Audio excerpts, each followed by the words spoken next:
Lead poisoning causes permanent brain damage, slows learning, makes kids violent, slows growth, causes hearing loss, causes difficult pregnancy, can hurt the fetus, can make you sterile.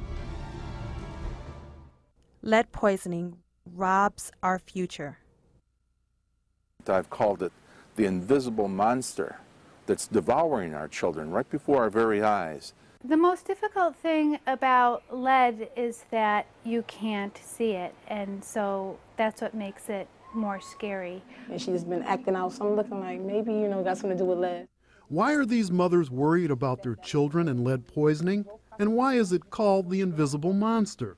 Because lead poisoning means permanent brain damage, and many of the victims are toddlers. Childhood lead poisoning is children that are exposed to lead. Somehow that gets into their mouths through their fingers and the toys and pacifiers and food, but it gets into their mouth and absorbed into the body and rises up to a level that's enough to cause physiological harm to kids' bodies. And there's a whole lot of different ways that lead can cause harm to kids. It can affect their bloodstream, blood vessels, blood supply, so that they actually get anemic. It can affect their hearing, can affect their kidney function, and can predispose to high blood pressure in the future of those kids' lives when they grow up.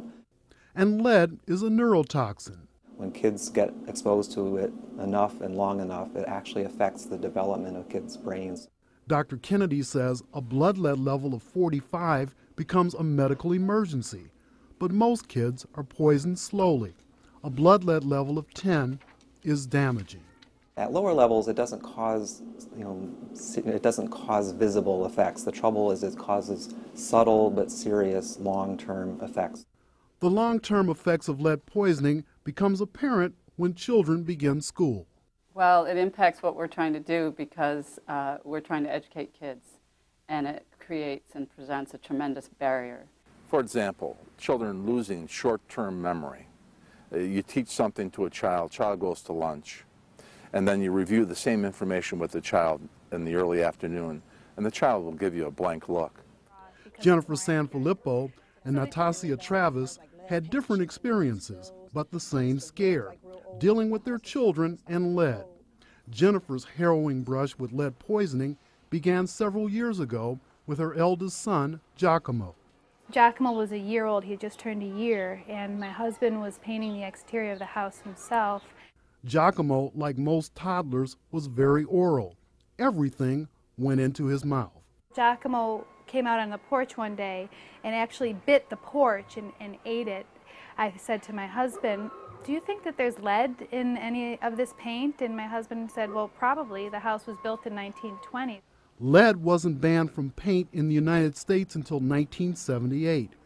Jennifer called the Monroe County Department of Health. I called them, and they said all I needed to do at the time was send a chip about the size of a quarter, and they would test it for me. A couple of days later, the health department told Jennifer the chip tested high for lead and to have Giacomo tested. So they took a venous blood draw, and within 24 hours, the health department and my pediatrician called me to tell me that his blood lead level was over 20. Experts say a blood lead level of just 10 is a matter of serious concern. Jennifer was told to clean her house from top to bottom. She and her husband hired a crew to finish the painting. They weren't to do any sand blasting or water blasting. It had to be all hand scraped, tarps on the ground, everything cleaned up afterward. We did what we needed to do when we needed to do it, and we were fortunate.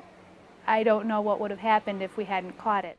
The quick response of Jennifer and her husband Jim saved their son, who's now healthy, from a terrible future. Fortunately, he didn't need direct medical intervention. However, I did have to have him tested. I think it was the third month and the 6th month, every 6 months, then every year up until he was age 5. Natasha is still dealing with lead poisoning and her young children's health. According to some pediatricians, birth to 6 years old is a critical time for brain development, This is also the time when children are actively exploring their world and most susceptible to lead poisoning. Lead poisoning is not just a city problem. It can happen in the suburbs. In fact, most rural and suburban children are lead poisoned because of unsafe work practices during home remodeling. Remember, if your child's blood lead level is high, it's important to stay in touch with your doctor. An open line of communications with your doctor will help ensure your child receives the proper care. Be sure to let your doctor know if you notice any changes in your child. After the lead levels came back high, Nyaja's was 23 and Keith's was 14. So the health department came over afterwards, is that right? Natasha believes her children were lead poisoned in a house she used to rent. It was like real bad, like first like lead paint chips in the windowsills, just the wood was like real old. But lead was found in the house Natasha is currently living in as well. The county came in and did their inspection, and there were hazards that they found, and the landlord has corrected those hazards, and then they cleared the house afterwards. Dr. Kennedy's task is to bring the kids' blood lead levels down. I like to recheck them every month until they get down to a safe level, and then we can lengthen out the intervals of checks. So hopefully the kids will get their blood levels done today, and they'll be good and down, and then the next step is to make sure that they stay down. The next step today is blood tests for Nyaja and Keith. By New York State law, all physicians taking care of kids are supposed to check their lead levels at 12 months of age and 24 months of age. Dr. Kennedy says you should have your home tested for lead as well. If you're living in a housing that you're concerned about, you probably should start testing even earlier than the requirement, starting at 6 months, 9 months, or 12 months of age. If you're pregnant, protect your unborn baby from lead.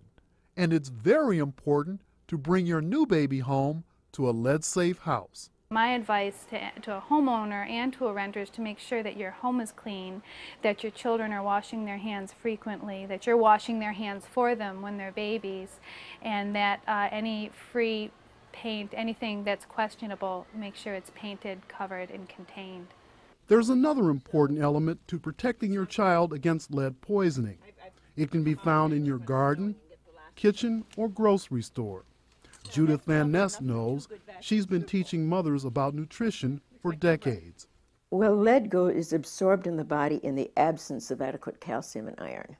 It takes the place of the calcium that would otherwise be in the child's diet, or perhaps there isn't enough of it. And calcium and iron both help prevent lead from being absorbed by the body. Judith says products such as milk, buttermilk, and even powdered milk in foods are a great source of calcium. Greens are especially good. Turnips, dandelion greens, and we've got Swiss chard collard greens, kale, mustard greens, parsley you don't eat a lot of, but dried beans are a good source. Iron is another great food source to offset the possibility of lead affecting your child's body. Remember, childhood lead poisoning is preventable. There are things you can do to protect your child. There's no need to panic, just be careful. Get their children tested at 2 and 1 as soon as possible. Don't put it off for any reasons, because that's something really serious, you know.